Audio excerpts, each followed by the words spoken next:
37 Disney Street, which isn't far from you, 3 Disney fans have watched a film which they will now review. Hello friends and welcome to 37 Disney Street. This week we're getting out our talons into a tale full of heart as we discuss classic number 59, 2021's Raya and the Last Dragon. I haven't really got anything clever to say today. I'm Chris Fletcher. 6 years of searching and we end at a literal shipwreck. I'm Lucy Rain. I have Disney Plus Premier Access. Hello children, I'm Hugh Rain.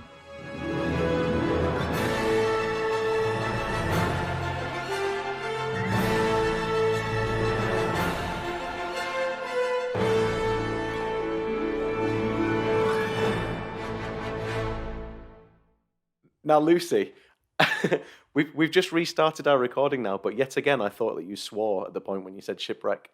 Thing is, because you put it in my brain last time, I nearly did swear that time, but it is the power of suggestion. It sounded when worse someone that says, time. Did it? I was fighting the urge.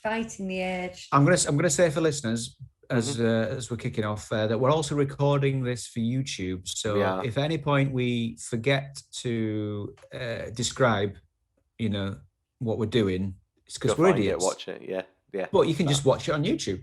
But then we're also idiots because I don't like to neglect the listeners. No, you're right. You always think about that. They're the OGs. Yeah, you're right.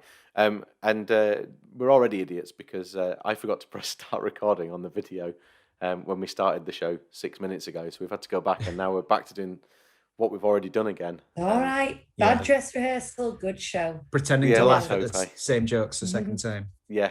Now, the other thing that's a bit different is that I've got the music in front of me here for the various different bits today. So when it gets to the musical interludes, we're actually going to play them and dance along or whatever it is that happens. So as we go into, for instance, the history in a minute, which Lucy's going to tell us all about because she's been researching hard on this fantastic film, there'll be music to play as well. It's good, that, isn't it? Shall I do that? It is. Shall we jump into it? Why not? Let's go for it. Yeah. All right. We're going to go history then. Here we go. It's time to dig a little deeper to learn some Disney stuff. Dig a little deeper, no, we ain't dug this far enough. Dig down deep into the facts, we'll find out what we need. Lucy will school us, guaranteed. Open up the windows, let in the light, children. Yeah, I still enjoy that. That is I enjoyed it when the first time when we were recording, and I wasn't recording, and I enjoyed it this time too. And we said some very nice things about it, but I can't be bothered doing that again. No, but I do enjoy that jingle in particular. Yes. So Lucy, what can you tell us? Well, I sat down. I don't often do the history in the background for the new cinema release films because there's generally not a lot to say. I did sit down to do this one this afternoon. I did a little bit of reading and then was like, you know what? I'm not going to bother again because it was very much someone had an idea for a story, for a film. They wrote the film, they made the film. Now we have a film. It was that. We do know that it was delayed release because of COVID-19. That's something we're all aware of, and it ended up Premier Access. This is the second Disney film to end up Premier Access on Disney Plus. It might not be the last. Twice I've been disappointed after paying £20. And in one of them, all the dragons had died, and in the other one, they didn't bother putting the dragon into it. Yeah. Lucy's looking like she's expecting her to like it and us to, be fighting against her. We'll see. It's going to be interesting. But one thing that did pop out at me when I was doing the research is that the co-director of this is Carlos Lopez Estrada. Zero animation background whatsoever. He's a live action film director, but the majority of he does music videos, right? Back catalogue has been in music videos and things like that. So it'd be interesting to know how he got. This is us playing with the facts that we've recorded it twice. I didn't know that before. I didn't know that. Can I just say that when I was a kid, my parents had a Fiat car, and it was called Estrada. So when you say, oh yeah, whatever his name, what's his name again? Carlos Lopez Estrada. So I'm thinking of Carlos Lopez's car is Car. directed this. Well, And it's a car. we Yes, had a Carlos. larder. Carlos. You got a ladder. We had a larder, which also works. Carlos Lopez's larder. We had a Fiat Panda followed by a Seat Marbella. This is what you tune in for. Marbella. Seat Oh, Marbella. you should ding yourself there because you said Marbella. Oh, there we've got the bell in. That's good. So Don't yeah, forget to tick Don that off Hall. the things that we have to include in the episode. Don Hall, who was the directed Moana along with Clements and Musker. So he's got form. He's well in there. He's a Disney vet. But yeah, his co-director was brought over from the live action thing. So it'll be interesting to see whether we think that had an impact. Also, a lot of the screenwriters and story developers were also from live action backgrounds. Now, you say a lot of the screenwriters, right? I noticed that there were a couple of main ones on the credits, and then on the next screen it said story by, and I think there were 8 names. But then I noticed in further down the credits it said additional story, and I counted 9 or 10 more names. Now, are there really this many people working on it? Because that's too many, and you can feel it, I think. Well, I'm looking on IMDb at the moment, so I can verify this for you. And IMDb. And 4 of the story by credits are the director and the co-director and the 2 assistant directors. So I think, as is often the case with animation, a lot of that will have just come organically through the storyboarding. It's where those directors said, "No, I don't want him to say that. He's going to say it slightly different." And say, yeah, all right, that's a good idea, and we'll give you a writing credit. Well done. Or someone says, "How about that it breaks into 4 pieces instead of 5?" Or, you know what I mean? It comes through the process, doesn't it? And so they get a story credit. But there is only 2 screenplay credits, which is unusual for animation, because it is, like you say, Hugh, it's very common to have 15 people working on a screenplay. And Adele Lim was one of the originals brought on at the beginning of the development, I do know, and then she was joined later on by Key. How do you say that? Key Guyan. Nguyen, like a silent Key M. Nguyen. Nguyen. So, I mean, that's unusual in itself to have a screenwriter through from beginning to end. Yeah. So, yay. I like it in credits where it's, you know, it says like, based on an original thought that this guy once had in his garden. Yeah. Do you know when someone goes, "Hey, you should do a film about like frogs, but they're knights," and then that's his only input. Night but frog. then he gets a credit. And probably a hell of a lot of money as well if it's Disney. Yeah. Based on a concept by The Intern. Right, so that's what I got. Okay. Well, that's nice and succinct and short, isn't it? Hugh, would you like to tell everybody what we do on this show? Well, people, what we like to do is we break it down.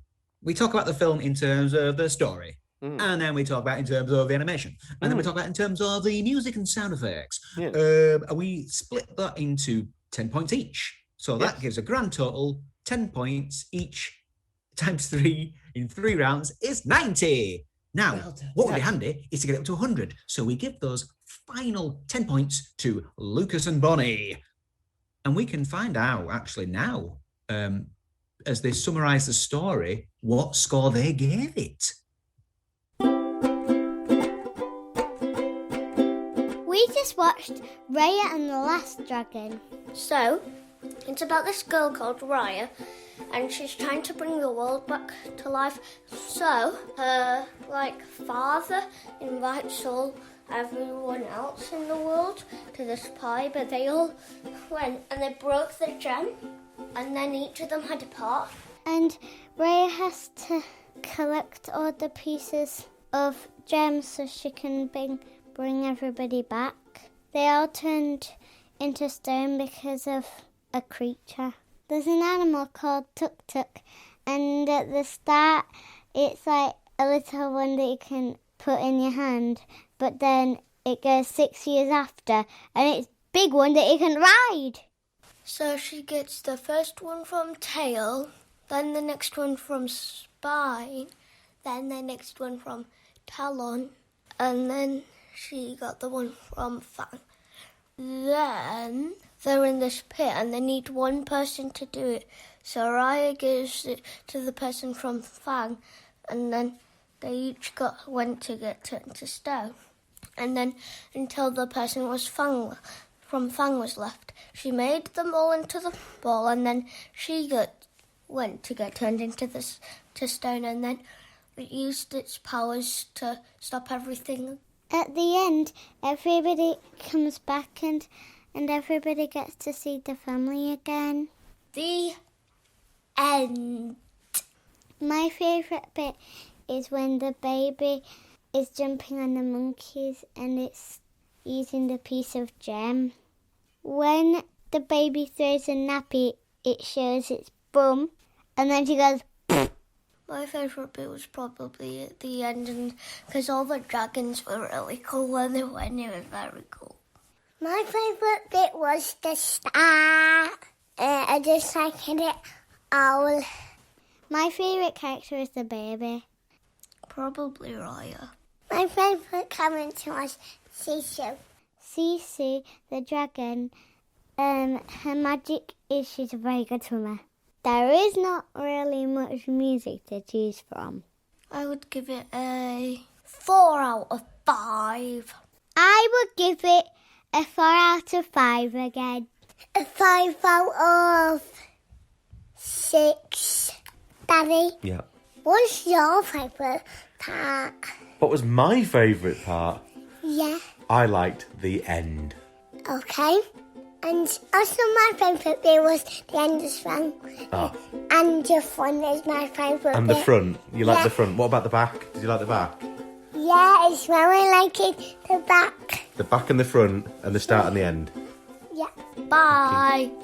Bye. Bye-bye.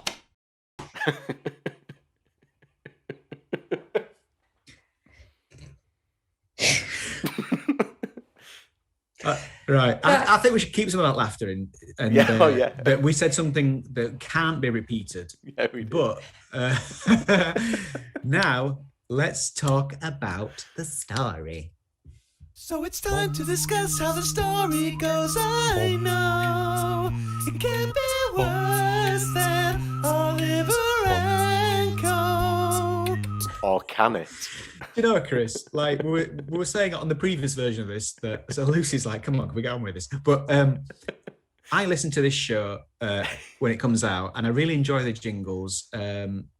Lucy doesn't listen to it quite so much, so she's been treated to them today. But it's nice to listen to the jingles together, because then it hit me just how funny the line "it can't be worse than Oliver and Co" is, and I laughed out loud just then, and I don't normally laugh at that point. Oh, my word. I do like doing these jingles. I haven't recorded any for ages. Someone said do less, so I stopped doing them. Do you know what we didn't talk about, which we usually do before we introduce the story, is what our preconceptions were, what we thought about, what we thought going in. Oh. Expectations. Expectations. Yeah. Expectations. You're correct. What have yes. you got? Well, I mean, I'd only really watched 2 trailers for this. Mm-hmm. think- Correct. We did actually record a reaction to one of the trailers, and I remember my thought was, it's just Moana again. It's the only You video know, I we mean, ever got it's thumbs another- down for. It's another strong female lead, goes off with a mission, something going on. And so that was my expectation. And then we'll say what we got. And the other thing is, it was not heavily advertised. Now, somebody said this to me, and then I realized we haven't left the house. No one has left the house. So we haven't seen it on billboards. We haven't seen it on the sides of buses. We haven't seen, presumably there's McDonald's toys, or I don't know, whatever else they usually Trailers do. in cinemas. Trailers in cinemas. Now, it has been on the homepage of Disney Plus, and I have seen the trailer at the front of YouTube videos and things like that, but I clicked through those pretty quickly, even when they're for Disney films. So obviously, we haven't been subject to that level of advertising, and that does make a difference. So I think they'll struggle with the Premier Access thing because it's just not in the zeitgeist at the moment. And I think that this would have been an absolute wallpaper the walls with it kind of advertising campaign if there'd been anywhere to put it. Yeah, and it wasn't. Right. Chris, I forgot to say just after the kids bit that I liked how Ollie turned the tables on you and asked you what your favourite bit was. And I wanted to make it clear to the listeners and the viewers that that wasn't staged. It sounded a bit like that. It's just that cute. I edit that bit, and as I edited it, I thought it sounds staged. I want to point out it wasn't, and it really made me chuckle when it happened. Daddy, what's your favourite bit? It really wasn't staged. He's a little sod. Oh, he's a cutie. I didn't have any expectations of this. I just thought, go on then. When we watched the trailer, I was like, I was a bit meh about it. So I suppose that was my expectation was, meh, go on then. I thought with the trailer, a lot of the visuals, as I said at the time, a lot of the visuals felt like they were taken from Star Wars, and a lot of her stories seemed like it'd been taken from Rey in Force Awakens and Raya. No, Rey in Force Awakens. Yeah, I know. But my expectation going in was this is a Disney film, and there's a caliber there now. We know it's going to be visually stunning, and there should have been a lot of thought gone into the story and everything. So they have to mark. I have to look for why it isn't the greatest film ever made. So my expectations were that I'm going to go and knock it down a peg or two. Cool. Basically, yeah. Right. I wasn't expecting much, I guess is what I'm trying to say. Okay. But my expectations are high, but because it's a Disney film, because of the studio, but my personal expectations weren't that high. Okay. Yeah. Right. So we're going to talk about the story and what we thought. I want to get under Hugh's wave of salt. So I'd like to go first, if that's okay. Oh, go. Because I want to preempt some things. My planet of great crust of salt. Scrape it away. There's red underneath. Yeah. Star Wars reference. The worst line in this whole film, hands down, is the first one, where she goes, "I know what you're thinking," and then, "I know what you're thinking, Lone Rider, dystopian world." It doesn't fit with it's like the whole Flynn Rider bait and switch thing, but it doesn't fit the character, it doesn't fit the tone, it doesn't fit the film. And then I felt we started to go up from there. I did not like that opening at all. It's almost like somebody was telling me. That's me. Yeah. Wondering how I got here? Well, stage, like. And it just doesn't fit the character. It doesn't fit anything about the film. And I thought that was an incredibly bad start. And it also set me off on the foot where I'm going chewing the inside of my cheek, going, It's one of these, is it? And I was totally wrong. I loved it. Now, there were a lot of tropes in there. It was a little bit Disney film by numbers. Strong female lead, sidekick, blah, blah, blah, blah, blah. Oh, look, here's another obstacle they have to overcome. However, I felt that every character was so worth the screen time. And every character, even ones that didn't get much screen time, were in their own ways quite rounded and well developed. And you understood everybody's motivation. You understood everybody's... You understood where they were in that world. Well, okay, cards on the table. I loved it. It wasn't without fault, and the faults that there were being slightly predictable, but it was so well done that I didn't care. So, right. One of the things that I know that Hugh really likes is when a plot in a story could be completely avoided if they did something slightly different. And in this particular film, there's this gem. And right at the beginning of the film, Raya is basically told that she is now guarding the gem by her father. So she is now guarding that gem. She has to protect that from all of her enemies. And his idea is to bring them all together and that's what's going to fix it. So she has a chat with someone for 5 minutes, and who then goes, "Here you go, have a dragon necklace," and she goes, "Nice one. Come and have a look at this," and takes her straight to the gem. Yeah. In what world would she ever do that? And that for me just kills the film straight away. There, done, gone. Now, if I take that away from it, I enjoyed bits of this film. I found it entirely contrived. The whole, it started off with everything went wrong. She went, "I trusted someone I shouldn't have." So you knew at the end of it, she was going to have to trust the person she didn't trust before to be able to fix everything. You knew it was going to happen. It was all there, cards on the table right from the beginning. Utterly predictable, completely avoidable. There you go. I think that's, and that is the problem, is when her father kind of sacrifices himself and gets in the way of that, what's it called? A Droon. Droon, is Droon, yeah. I mean, it turns him to stone, but because everyone's turned to stone, that means that they can come back. Come back, yeah, that's right. So, yeah. so there are no stakes. The stakes are low, yeah. Well, the stakes are very low. It's just like, it's just a matter of when and how, but it's not like, are they going to come back? They're always going to come back. So at every point, how everything's going to work out. Good. Can I just address that for a second? No. She's been searching for she's lived 6 years without her father. She's grown up without a father. Yeah. Searching her voice hasn't changed one bit, though, has it? She makes that very clear as well, that she wants a father. She just wants a father back. Searching for a way to undo it. And you might think, oh, well, it's inevitable that eventually they'll find a way to undo it. But when you're searching for that thing, you don't know it's inevitable. Yeah, but we didn't live that. We didn't live that. We went, oh, it's 6 years later, and here it is. There you go. It's the last one I've searched for, which just happens to be the furthest tip of the tail. Which, let's be honest, if you're looking on a myth that it's gone to the furthest point of the river, you'd go to the furthest tip first, wouldn't you? So she wouldn't have gone across to follow the other one. She'd have gone straight there. But as far as the story's concerned, we don't see all of that. We're not invested in her journey because it's happened already. It's already done. All the story's about is what they do after that. In trying to pull the gem back together, that's it. How old was young Raya? Because, like I was saying about her voice is exactly the same, and like she's like a little woman at the start. 13. Yeah, but she's too adult. I would have said 10, 11, but even then, too adult as well.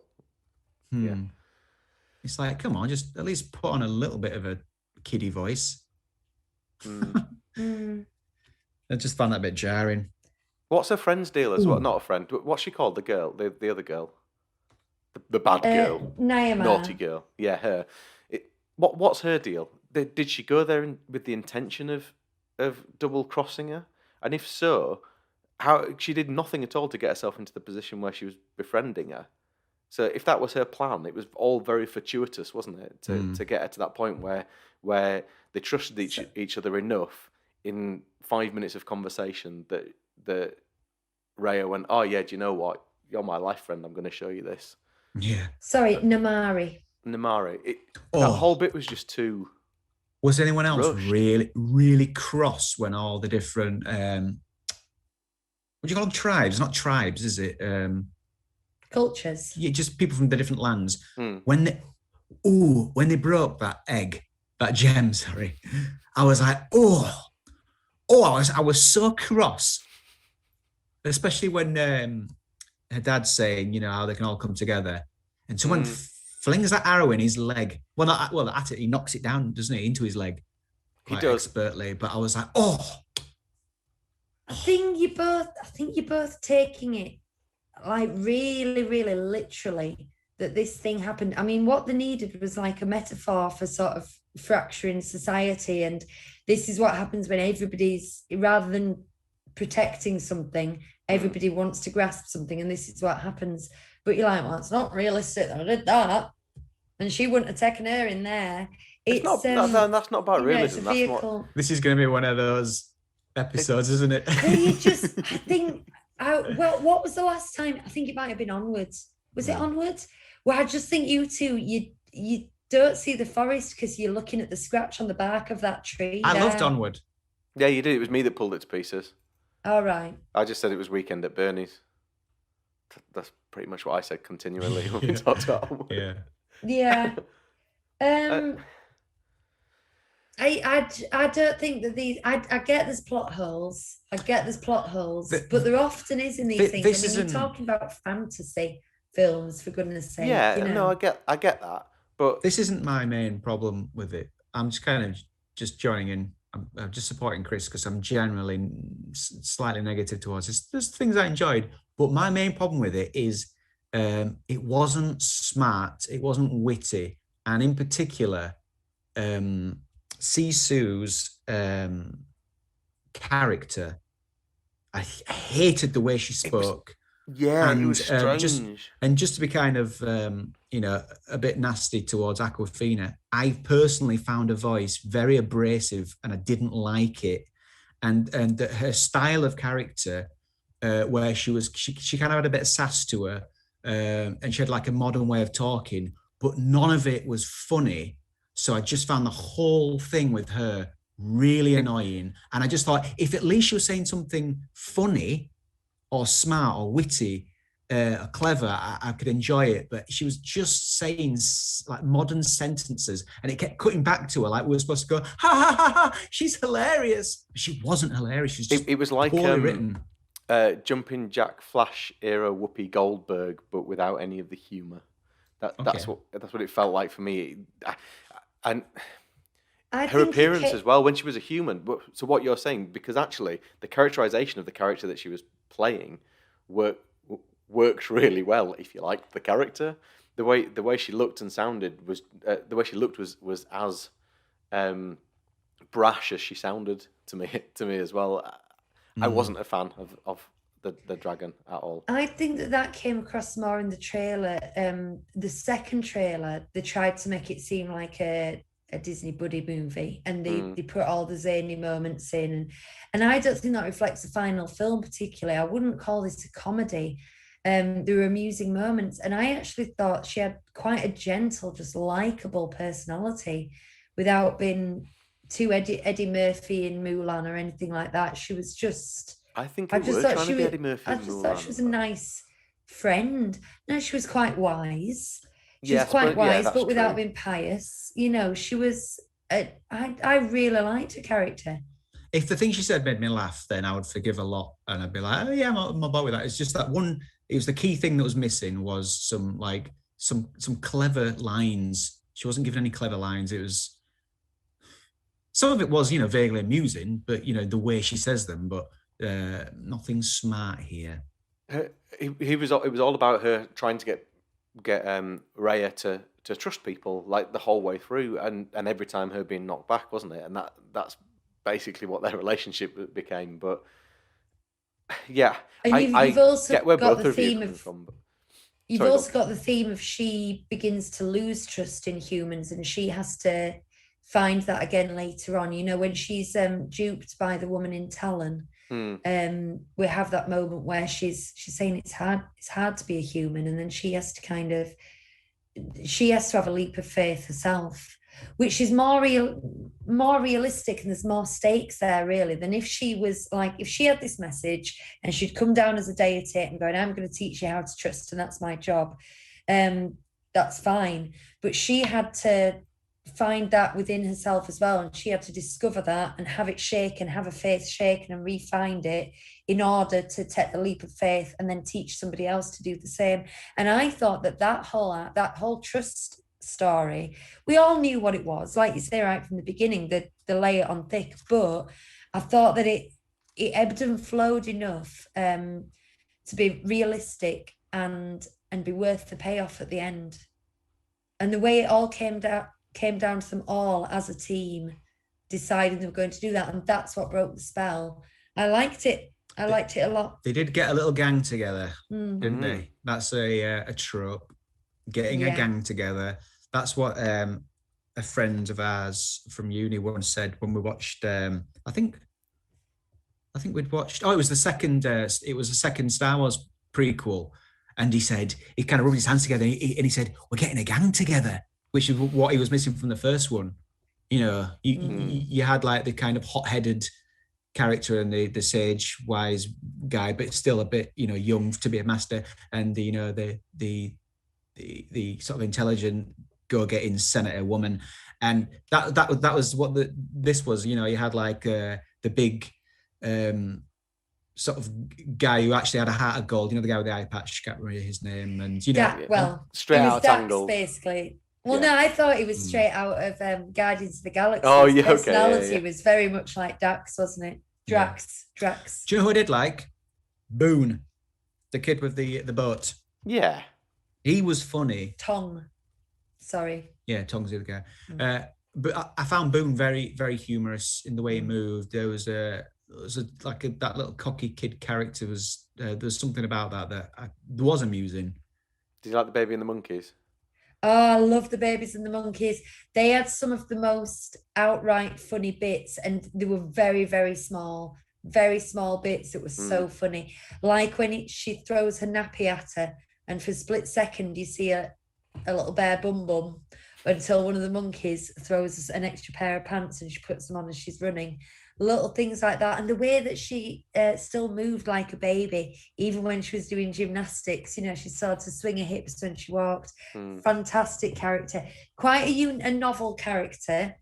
With the monkeys. Liked it a lot. Winner, chicken dinner. I've just seen in my notes, one of the lines in particular that makes me say this about it not being sort of, you know, smart writing is when she goes to face her adversary. You know, she's like, "You get out of here. I know ways of keeping them occupied." And she goes before the gate opens. She says, "Note to self: don't die." And come on, that needed a rewrite. It was just such a nothing line. Anyway, it's funny, isn't it, watching things like films like this, which are modern films, but the fact that the language has to be modern as well for it to appeal to young kids.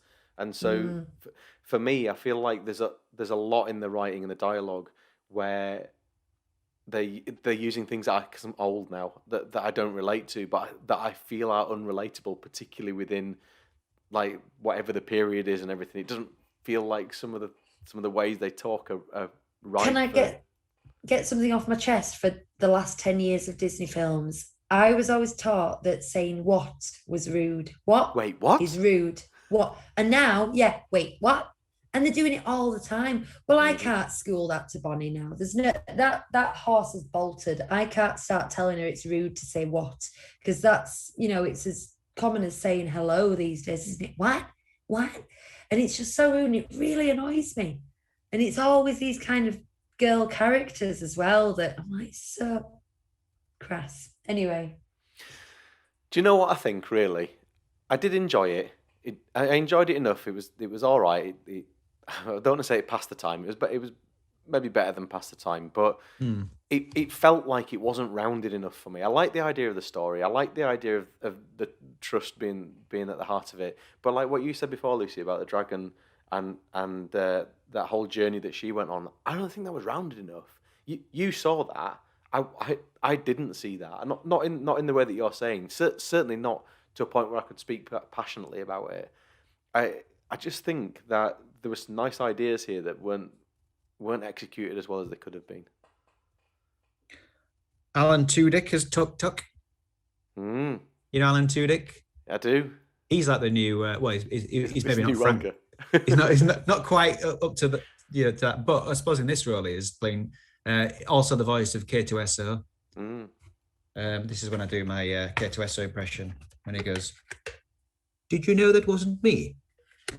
And also he was. Do you know who else he was in Wreck-It Ralph? Candy. Oh, was he? King Candy. Yeah, so he's an extremely versatile voice artist. I thought he was British. He was in A Knight's Tale and he was British. He was K2SO. Second mention of because we mentioned A Knight's Tale in the previous. We talked about WandaVision on the DLP show. We talked about WandaVision, guys. If you want to check out that, we did a non-spoiler, but still quite an in-depth last 20 minutes, didn't we? Yeah, we did.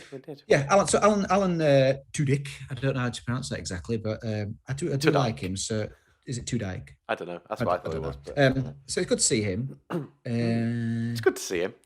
Yeah. Do you know what? Very Sandra Oh, isn't it? simplistic of me to say, but I did enjoy the collecting of powers as they went along. Each time. Although she got the shape shifting into a human pretty soon, I thought. I'm glad she did. Glad she did. I preferred her as a human. Yeah, I did. I didn't understand the weather bit and the what, like when she suddenly started not flying but like walking in the sky, because when all the other dragons appeared later on, they could all do it, but the implication was that she picked this power up because of the things that in itself was a little bit strange. No. They said, "Oh, it's my brother that makes it rain," and so she got her brother's power and she made it rain, and then she could walk on the rain because she's right. But it was right. making it rain. So the dragons can't fly unless her brother's around, or unless her brother makes it rain. No, they can't fly. They jump from raindrop to raindrop. No, that's what I mean. Unless her brother's about, they can't do it. Yeah, unless it's raining. Yeah, that's what confused me about it a little bit. Right. Oh, what was I going to say? I've forgotten. It was more relevant than that, whatever it was. Don't know. You see, I'm being pedantic and picking holes now. But one thing at the end, everyone, it's because it's like Endgame and being undusted. Was there ever a name given to being undusted? Reassembled. De-dusting. Yeah. So those 5 characters we've established have all got families, and they're miles and miles and miles away from their families when the undusting happens, and presumably their families just reappear where they were turned to stone. And then they travel back to their place, which must take at least a few hours. Just in time for not a day or so. Just in time for a dad to emerge from the stone. Whose leg is no longer injured. And they're all exactly where they left them. And particularly the parents of children, this is what's bothering me. The parents of children were not overly concerned. Boone's parents are stood on the docks waiting for him, going, "There he is. Oh, yeah." Now, you get turned to stone, he's next to you. You get unturned to stone, he's nowhere to be seen. He's 8 years old, the boat's gone. Mobile phone. Mad panic. I don't get why everyone was so calm and why everyone was back where I suppose just easier that way. I suppose we're meant to just assume that if this was real, they would be going, "Oh my God, where's Boone?" But that would be very distressing to watch, like 3 or 4 scenes one after another of them going, "Oh my God, my baby! Where's my baby?" At least they'd have this like emotional reaction when they saw each other. But it was really like, "Hi, all right. Oh, there he is. Look." The baby's mum was quite pleased to see her. Back. Yeah. So that was something. There was a bit. Now I could tell Lucy was a bit more invested in this than me, because when the girl went to get the gem, when Raya took it straight to it, Lucy went, "Knew it." So she was invested. Although I said that just before, just after I can't remember which bit you're on about. I remember saying it. When it turns out that she's actually evil, you went, "Knew it." Oh yeah. And I did the same actually when someone shot an arrow at Raya's dad. I went, "Knew it." But that's just because you felt the rhythm of it. That was like 5 minutes too late then, yeah. Yeah. It already happened. That the nemesis. Banging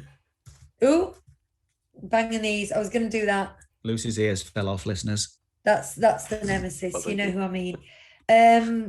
Sorry, her mini ears, not her actual ears. Do you want to describe the colour of them? Black.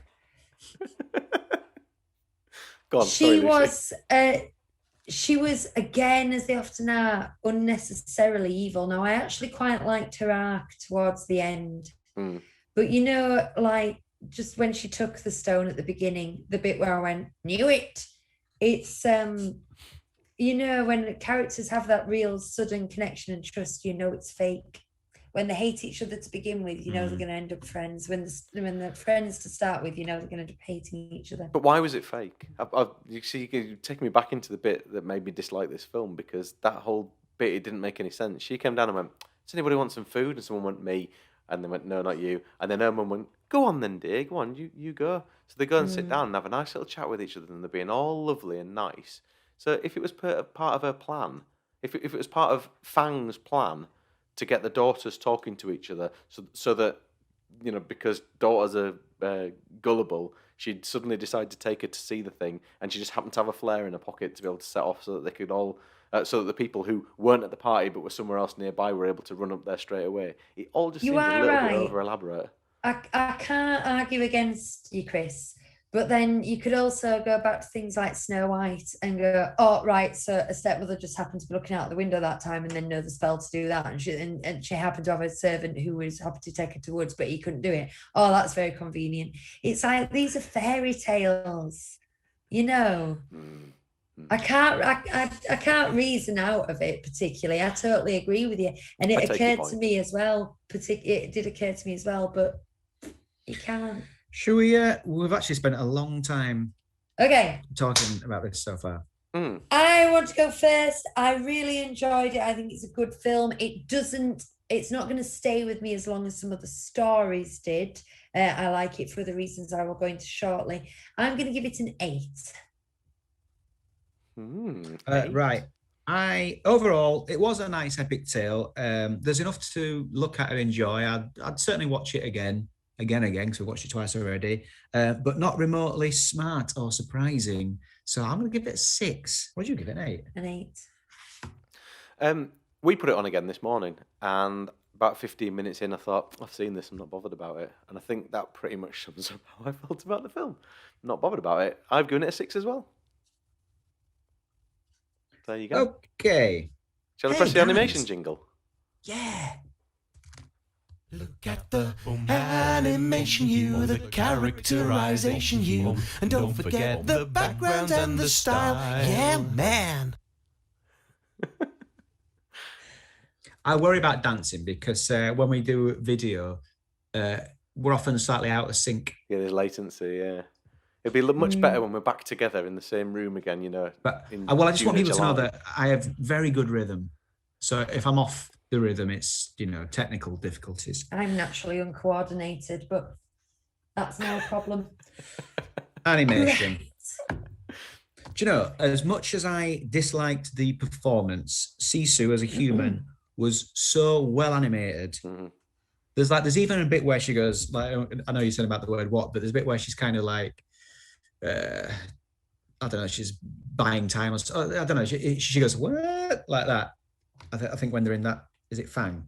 She goes, what? And she gives herself a little double chin. You know what I mean? It's just a really nice touches like that. She's a very goofy character. She's really like enjoyable to watch, if not to listen to. So yeah, that's me kicking off the animation. In general, it is good animation. It's excellent, as you'd expect.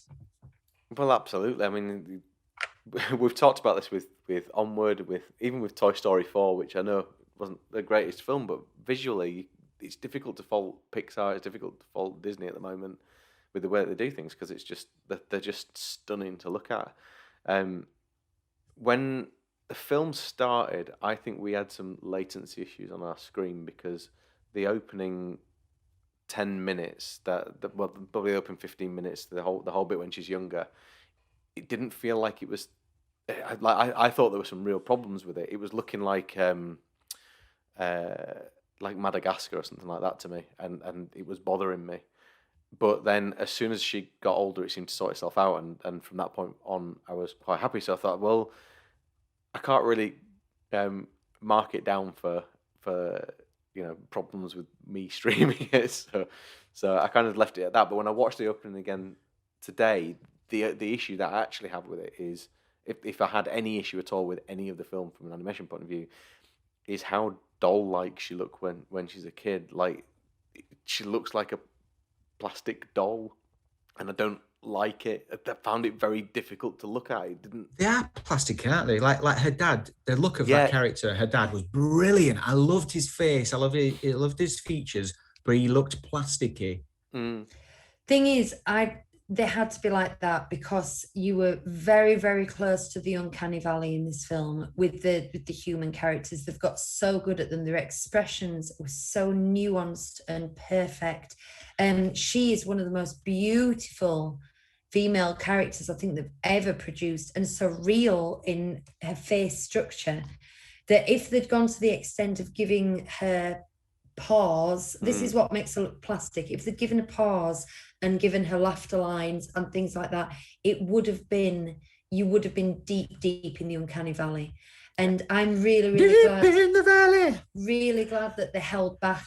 And I noticed that, and the same with some of the surfaces as well.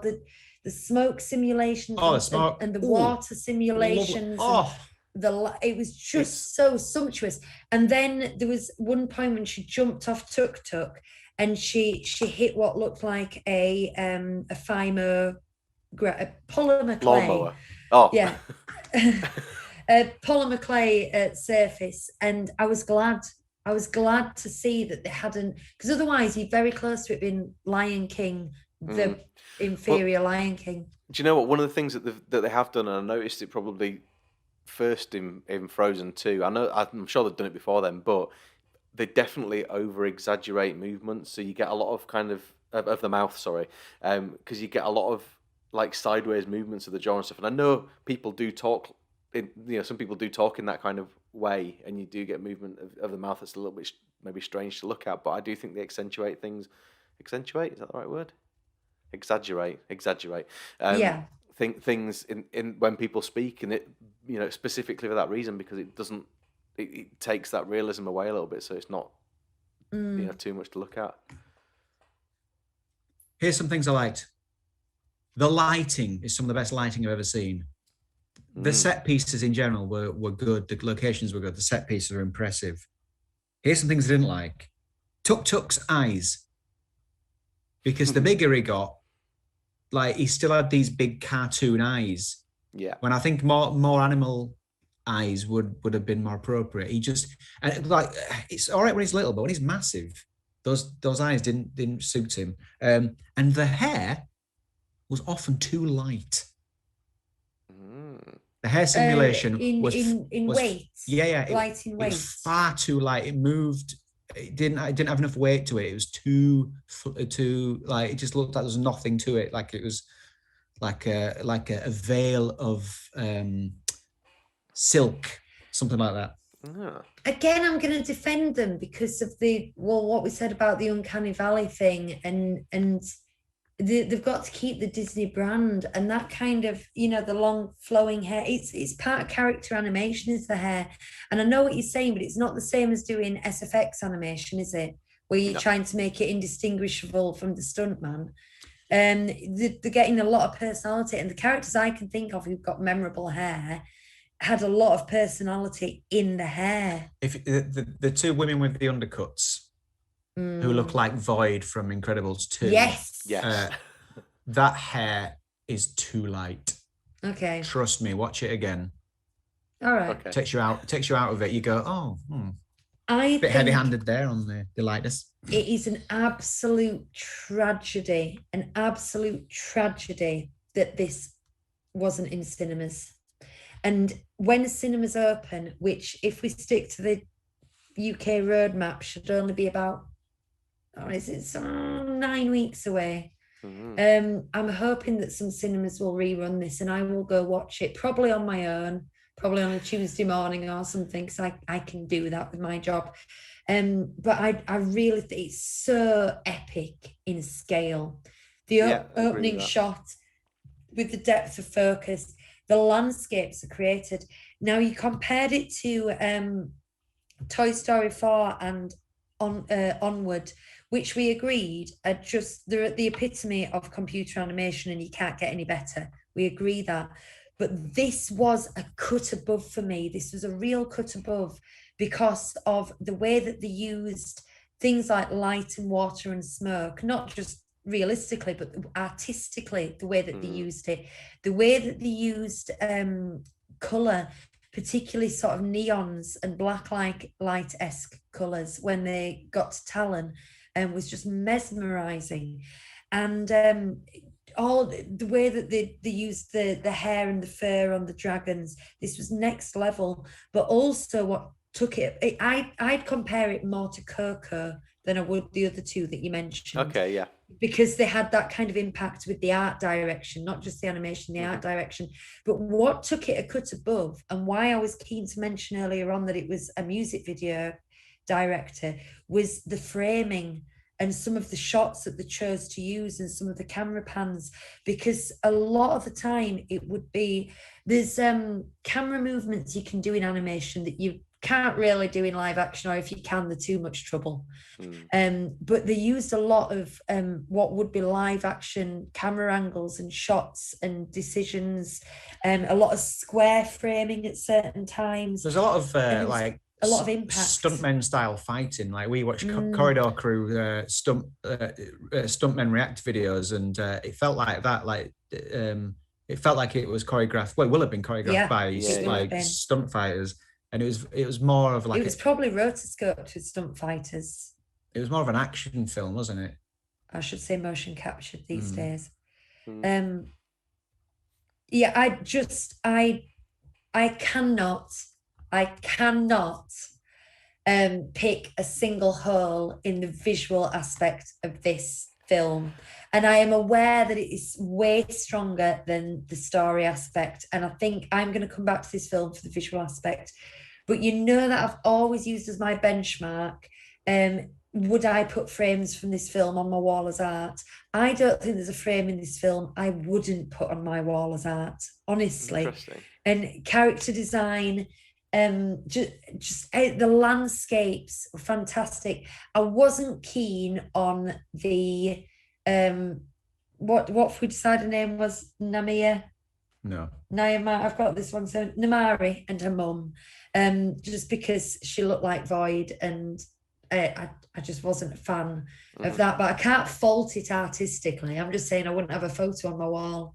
Everything else was just immaculate. I tell you what, though, right? Disney are good at doing water, aren't they? Aren't they bloody good at doing water? Do you know what? The way the water turns round. When we watched this, I thought Chris is going to have something to say about this water. Oh man, the bit when she brings Sisu back, I'm going to say that's what she did, kind of. That when Tuk Tuk's having a drink of the water and it just suddenly stops and goes and all the bubbles float, because that's the other thing they do great is bubbles. Look at those bubbles, are just absolutely fantastic. Just loved all of that, and yes, I did have something to say about water. just love it. Well, yeah, I noted the water was excellent. But did you see the criticism of the character design of Sisu? I think there was like some earlier concepts that were a bit more traditional looking, and then when the face was revealed not so long ago, people were like, I didn't realize maybe I did actually realize there's this criticism of the characters all starting to look like Elsa. And then they were like, oh, well, at least we've got this dragon. Oh, no. Now they've got a new version and the dragon looks like Elsa. And people were fuming. Yeah. They were so cross. No, I just wondered if you'd heard that. But I'm looking at a picture of her now, and yeah, she does look like Elsa. I take that point. It's just the eyes, isn't disappointing. It? It's these. I don't even know what you call the shape, but it's that kind of. It's the flicks. It's almost like a rhombus, but with rounded edges, isn't it? Yeah. Sort of shape to it, and it seems to be a standard way of doing it at the moment. What did you think to the sort of Southeast Asian setting? I loved it. Honestly, I thought visually, I can't really pick fault in it either. You know, I think the settings, the different because they visit all these different places and they've all got their own style and their own, their own culture to them. It means you're getting proper big scenes. What you said about it being epic that's exactly what it is. You know, this is like a full land, and you go into all these different places, and every single one of them is unique, and that is just brilliant. Like to go to that level. It's not a two setting film. It's not like we're going to be in Arundel and then we're going to go up into the woods, and there's a lot more to it than that. And you're right. It's stunning. animators visited Laos, Cambodia, Thailand, Of course they Vietnam, did. Of course they did. Indonesia. Holiday. In designing it. But I mean, that's a huge variety of countries, quite varied. But it's a really, I'm glad to see that area of the world represented. I don't think we've seen anything there before. We've seen sort of Northeast Asia before. Absolutely amazing. And my first thought was, I really want to see this in a Disney park somewhere, because I thought you were going to say, I really want to see this in real life and go to these wonderful exotic places. Yeah. And you're like, I want to see this in a Disney park. I don't want I reckon to get Vegas could do a really good casino. I want to of it. see a fantasy approximation of this. But what I was thinking is that Disney park, well, we go to Disney parks on holiday. Disney parks are so good at doing foliage, correct foliage. You know, they get the right plants in the right areas for what they're doing. And I just think they would do an absolutely stunning version of this. In fact, I would like to see a sort of Cambodian style hotel if they're going to build another hotel. Yeah, I'd be down with that. Wouldn't that be good? Like, yeah. Maybe keep the Raya aspect maybe like in the background, but just a Cambodian like style hotel would be lovely. What is Tuk Tuk? What is Tuk Tuk? What is he? I don't know. He's a fantasy something. Because he's like, he's furry and cute, but he's also like a woodlouse, which isn't furry and cute at all. Yeah, he's like a kind of an armadillo type of thing. Yeah, armadillo. Not right, is it? Yeah. Just wondered. I don't know. I don't know. I'm just trying to see if it says, but it doesn't. Should we score it? Yeah, let's score it. Is it 30? Who kicked it off last time? I did. Right, I'll kick it off then. It's not 30 because I've subtracted. I can't give it the 100% because it's not perfect for me. Like I say, wasn't pleased with his eyes. The hair was Lucy. This is my opinion, and I am an animator, so I look out for these things. It's a 9, decent score, but it's certainly not perfect. And a few things detracted for me. So you can roll your eyes all you want, listeners. She's rolling her eyes. Okay. Right, so I've given it a 9 as well, so it wasn't going to be a 30. Oh, Christopher! I just think you're wrong. In which case I'll give it a 10. Give it a 10. It's like Pavarotti and going a bit pitchy. What? Sorry, give it a 9 if you want, Chris. What'll it be? No, I'm giving it a 9. I'm giving it a 9. Okay, good. She was too doll-like and didn't like it. Okay, I'm giving it 12 to make 7. up for you two. yeah, Lucy hated it, turns out. 10. Right. Okay. Music by James Newton Howard. Hang on, it needs to play whoa, the jingle. whoa. Okay. So do, so me do, me so me do. We are going to talk about the music hits. Rate the songs and score the incidental bits.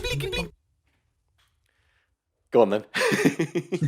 Music scored by James Newton Howard, who is hot stuff in Hollywood at the moment. He did the Peter Pan one that was sort of in the mid-noughties. Oh, yeah. And he's done a lot. So what did we think? It's all right. Yeah, it was fine. There's only one standout bit of music for me, and that was towards the end. And I think it's just after. Oh, it says they're turning from stone back into not stone. There was a kind of a tune there that almost sounded a bit 80s. It was almost like the montage in Mulan for a moment there. You know that one that's like, how's it go? Haircut. Yeah, the haircut music. It's a bit like that, and then that just made me think like I wanted more of that. I wanted more of this sort of like 80s fantasy epic vibe to it. The rest of it, I didn't really notice it, and that's literally all I've got to say about it, I'm afraid. There was like bits that felt almost westerny at times in it, but with an oriental feel to it, which kind of reminiscent of Mandalorian, but not as good as it. That's kind of all I took from any of it. Nothing that really stuck out to me. It felt a bit like with all the fantasy, they were maybe missing a trick not making it a musical. But at the same time, I guess with the subject matter and stuff, it probably wouldn't quite have worked. Maybe not even a musical, just having some kind of like musical set pieces. Bill Collins. We're on our way on a tuk-tuk's back. I think we'll find us gems and we will not look back. I think when you're looking at just pure scores and you don't have a musical to work with, what we really want is John Williams all the time, isn't it? Yeah. We want those kind of hummable themes and, you know, motifs that come back. And I agree it wasn't overly memorable. I did make an effort to listen to it, particularly the second time, and there's some really good use of Oriental instruments. I know that's a buzzword, isn't it? Oriental, East Asian instruments, and themes at times. But the reason I'm quite familiar with James Newton Howard is because we've used him at work, and it's the Peter Pan soundtrack that I've used.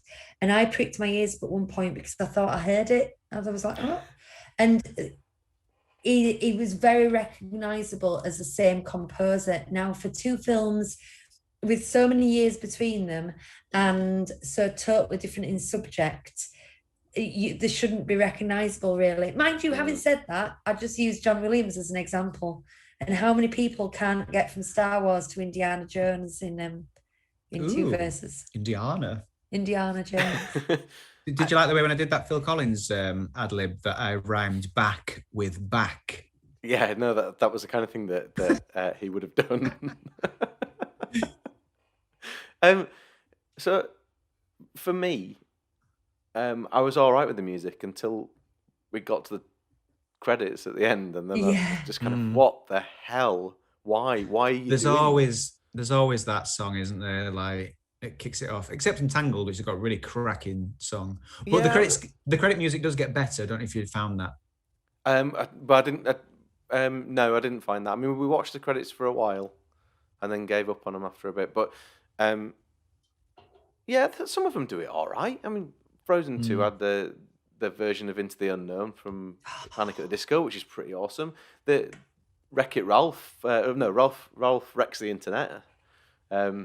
I know it's not called that, but I know you want it to be called that. Has that Imagine Dragons song, which is kind of upbeat and fun, it makes you feel like you've been on a good journey. This just had a bit of I knocked 2 points off because of it. Let's just put it that way. Because I just thought, no, I'm not having it. It wasn't. I mean, Disney movies are big cheese and they've got big budgets, and you'd think they'd be able to get a hit single out of their end credits. Do you know what I mean? You'd think they'd be able to find somebody who's it wasn't an offensive song though. I've heard words with the young credits. music. I can't be doing with it. Maybe that's it. Maybe we just don't get it. Could be. Yeah. Is that it? Yeah. I've not really got much to say. Yeah. Go on then, Chris. I'm going to give it a 7. I think it was all right. It and I liked it, but that end credit song just killed it for me. I'm going to give it an 8. 7 from me. It was fine. I'm so disappointed. Don't be disappointed till you heard the final score. I know the story wasn't perfect, but the animation was. It was perfect. No, it wasn't. Not to me, it wasn't. We've got a score. Go on then. 78. Oh. I've got me Rotten Tomatoes up. Don't matter, does it? Go for it. Go for it. Well, I thought I didn't have long to add it up, and I normally do. You just did it really quick. IMDb is very predictable, isn't it? It's gone for 7.7. It is what it is. Now, you haven't got an audience score yet for Raya and the Last Dragon because it needs over a certain amount of reviews and just haven't got one.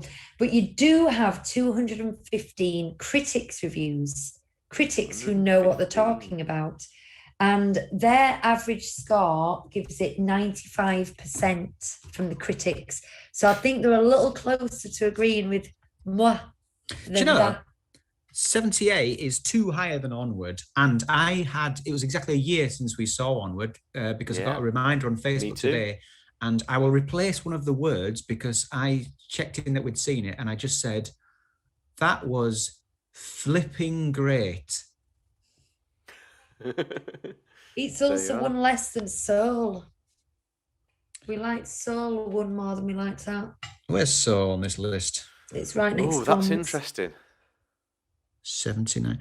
That's interesting. I would say they're sitting around the same place. I'm not too. So, Lucy, you were disappointed, but that's a very respectable, if not slightly average score. It is respectable. I'm just looking down the list, though. Respectably average. Bedknobs and Broomsticks got 80. Now, I think that's gets nostalgia points, does Bedknobs and Broomsticks. It's a classic. It's one below Alice's, Raya. Oh, Lady and the... No, hang on. Yeah, Lady and the Tramp. No, yes. It's 78. I found one that matches. Okay. So this is as good, according to 37 Disney Street, as Lady and the Tramp. I feel like I need to rewatch Coco, all the films. We should do a Onward, podcast. Soul, Mulan, and this. Onward. Because all of those are new films that I've watched to review and then not gone back to them. Now, all the other films we review, most of them I've seen multiple times. If you look at something like Aladdin or The Little Mermaid, I've seen it lots and lots. And I think that all of them, for me, could do with a rewatch with a little bit of space between me and it when I don't have to review it. I don't have to think about it. I think we kind of said that before, haven't we, as well? We said that with Frozen 2 as well. I reckon when we get to it in order, that maybe when we've done Ralph Breaks the Internet, because I think that was one before Frozen 2, wasn't it? That we then maybe do a show where we talk about those two films and just see whether our views have changed about them or not, and have a bit of an opportunity to revamp with time being the great healer or whatever it is. Yeah, because I came out of the Rise of Skywalker loving it. Yeah. And then I sat with it for a while and I got more and more and more disappointed. Now I'm a bit envious because we went with our friend Brookie, our mutual friend, and I went satisfied with that. And he went, really? And I was like, what do you mean, really? And now I'm with him. I was like, what? So I always come out like with an opinion formed too quickly, and then I sit with it and it totally changes. I did that with Toy Story 4. Well, that was on the money with that one. I hated it and still do. I declared The Last Jedi. In fact, you know what? I stand by this. Oh no! Don't say it. No, The Last Jedi was hands down the best cinema experience I've ever had, because obviously we were babysitting.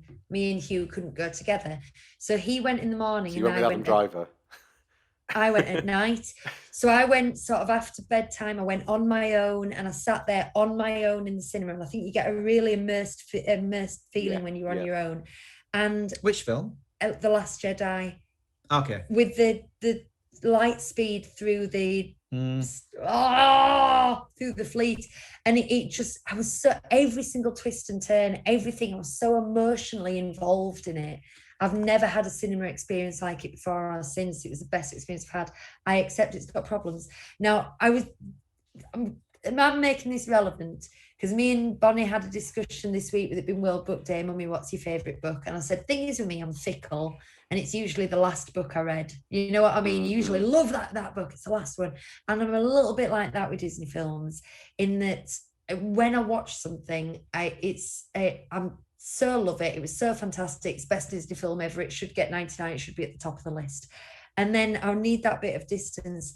But I have to say, we scored Frozen 2 very highly. And that's about 18 months ago now. And I actually think I stand by it. I do. I was thinking that today. My opinion hasn't. If anything, I'd probably score it higher than I already have.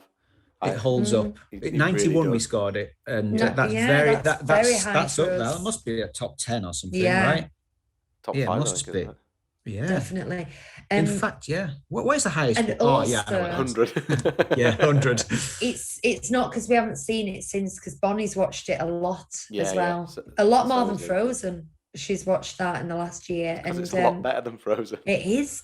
And it stands up. We just tease that because we might get the odd new listener on this because because it's a brand new film, and we just tease that we have actually given a film 100. And I'm not going to tell you what it is. Yes. You have to listen to every single one and find out. And I stand by that. I'll just go on the website and make sure not to look at the chart on the website. That's cheating. I stand by that as a scar as well. Here's a clue. It was a Christmas miracle. That doesn't mean it was Frozen, though. No. Because he says that in Frozen. Wasn't it? That's Frozen Adventure. Yeah. Oh, it's getting confusing now. Trifactor, Hugh. Trifactor it, yeah. It's absolutely beautiful. It really loves it. I don't know why they just can't be together. Hugh's Cry Factor. I was on a 2 with this. It was like nothing really. I just thought, oh, that's kind of sad.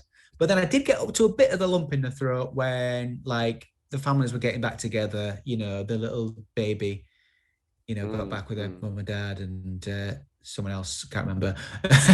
So got up to a 3 with that. Sounds like this. Oh, they were good ones. They were all right. The first one was 9 out of 10. The other 2 were 10 out of 10. There we go. Well, look, I think we probably ought to wrap things up because there has been no unicorn of shame, but we have gone over an hour.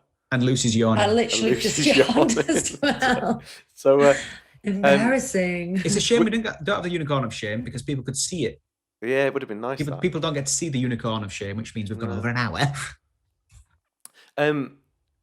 But forget all these new films and money being spent and all that sort of stuff on new films. We've got The Wild to watch in 2 weeks. Is it The Wild next? Is it The Wild? We've been waiting for this. I hope and pray. I have no idea what to expect. I hope and pray it's absolutely awful and not just boring, which is the worst. Well, like what film? Like in another film that we've already done to what you'd like it to be. What, like something that's weird and that weird and... Have we had anything that awful that we liked it? You see, Dinosaur was... boring. That was just boring. It just, you couldn't laugh at it and take anything away from it. It was just like... I want to say Black Cauldron maybe, but some of us kind of actually just liked it. Yeah, I watched that again this week as well. It's great. That's the thing about Disney. It must be said, like it's either amazing or it's pretty good or it's all right or it's boring. Or it's Oliver and Company. But it's never like so bad that it's good and hilarious, is it? No, because I think the closest we've come to that is maybe like Hocus Pocus, which I know a lot of people love, but there was a lot to sort of poke Haunted fun Mansion. At there. Haunted Mansion was. But we still part of the reason I enjoyed that so much was because it was terrible, but I thoroughly enjoyed the terribleness of it. Do you know what? If we do High School the Musical, I imagine that would be so bad it's good. Yeah. Sorry to any High School Musical fans, but I think that could be like a good time when we get round to that. Yes, I'm looking forward to that whenever that happens. Right, you can. I can't remember what you get lost. Broken. You can follow us on Facebook and Instagram and Twitter. Just look for 37 Disney Street or at 37 Disney Street or at 37 Disney_Street. We're on Patreon. You can pay us a bit of money to help the upkeep of the show and stuff. And we sometimes give you extras and stuff. Gave some books away on there recently, actually, which is quite fun. And we're on YouTube every Sunday doing the DLP show live, which is great fun. We enjoy doing that, don't we? Yes. Yeah. Yes, we Amen, do. brother. And every other Wednesday, we have a quiz show. If you're into your Disney trivia, you can find us every other Wednesday on YouTube and pitch your wits against these guys. That's my favourite because I don't have to do any research. I just turn up with my lack of knowledge. And your Dory chalkboard. Yes. Yes. Oh, that's just worth seeing. Absolutely. And we'll be back in 2 weeks' time. We might do it on video again. Depends how this one goes, I guess, as to whether or not we continue doing this. Hopefully it'll go all right. So until then, we shall see you later. Bye. Bye. Peace.